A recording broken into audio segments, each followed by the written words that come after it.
YouTubers, as promised, I am going to give you a demonstration of this Rendr paper, and I got it on clearance at Hobby Lobby for $7, but it's usually $12.99, which isn't too bad. You get this paper is 9 by 12 and it has 24 sheets, and it says that you can use it for a variety of mediums. I did not test every medium that was on here, like spray paint or chalk, but I did a fair amount of the rest of them, and I wanted to show you what I discovered with it. And also in honor of having 100 subscribers to my channel, I thought I would have a giveaway for one of these pads of paper, and it's the same exact one that I'm using, the 9 by 12, and it is the pad. And all you need to do is subscribe to my channel below and leave me a comment, and I will pick out a random winner on my birthday, October 11th. So it's like 2 weeks from yesterday. So I just thought I would do that in honor of having 100 subscribers. I thank everyone for watching me that has and left so many wonderful comments. Okay, let's get started. This paper touts that you can use both sides, and so I tried it out with my Copics first. And here is my, I did a, I'll show you where I got my image from. I've been just starting out with Copics, and I got this series of books from Annie's Paper Crafts, and it's from, the authors are Colleen Shan and Marion Walker, and there's 4 books to this series, and I'm finding them very, very helpful. I do make handmade cards, and I, would like to use my Copic drawings on them, and this is becoming very, very helpful. The first book shows you just the basics on how to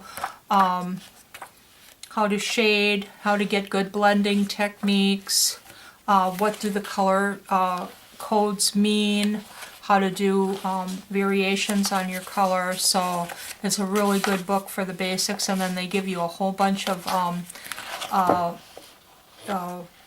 card type of images that you could use as inspiration. And what I like to do is I like to just try to copy the image, and with their choice of colors, or even make my own up, and then try to use it in something that I have wanted to learn how to do. So Copics are really good for drawing on your own, but in the past you've always had to, you couldn't use a pencil on your paper and erase and work. You had to have a final sketch or else a stamp. And I find with this paper, it accepts pencils so nicely. I did all of these drawings with a pencil, and I went over it then with my Copic multi-liner, and I erased all my pencil marks, and it just erased beautifully. You can plan on this paper and erase as you need, and then go over it and do your final drawing. You don't need to trace or use a light box or anything, because it does not show up, it does not wreck the paper. And the paper is a fairly, substantial size. It's not like cardstock. As you can see, it's kind of, curled up from the wet media, but it's heavy like drawing paper, yet it's got a smoother texture to it. So it's not like a regular drawing pad. And the beauty of it is that nothing shows through, absolutely nothing. You can make this paper into a sketchbook and draw on the other side of it and do Copics on the other side of it, and there's no bleed through at all. I'll go through the Copic first. I did 3 different colors on each of these, the browns and then the reds, and I went over it, blended it probably at least 3 times with the Copics, and as you can see, there was no bleed through. The color is just gorgeous. So this paper shines, absolutely shines with the Copic or alcohol-based markers, and there's other ones out there like that with the alcohol base. So I would definitely recommend. I drew this with a 2B pencil, and then went over it with my ink and erased all my lines, and it just turned out beautifully. Next I went over it with, I drew it again, and I used colored pencil, Faber-Castell Polychromos. Anyone that's familiar with colored pencil knows that it's good to be able to do multiple layers. It still looks, I tried to burnish it, and that means to go over it with a heavy hand with a lighter color or even white to get the colors to blend in more. It did not do that very well. It still looks very pencil-y, but that's alright if that's the effect that you're looking for. So I would give it a thumbs up for this, for the colored pencil. Now these 2 things were water-based media. And the one is I did with professional watercolors. I have a set of Daniel Smiths, and you can see that it kind of granulates. It's got a funny, it does not accept watercolor as traditional, like if you could lay down a wash and let it spread. It does not spread. It kind of like sticks there. So I don't know what this stuff is made out of, but it just, it doesn't absorb it, but yet it doesn't go anywhere anyway. But if you know this in advance, and so for this subject it was like the little fuzzy rabbit, and I was able to use that modeled look to for the effect that I wanted for a fuzzy little bunny, and it was fine. I would definitely give it, you know, the paper bent a little bit, but I think if this was in a book and laid down flat, I just did this today, so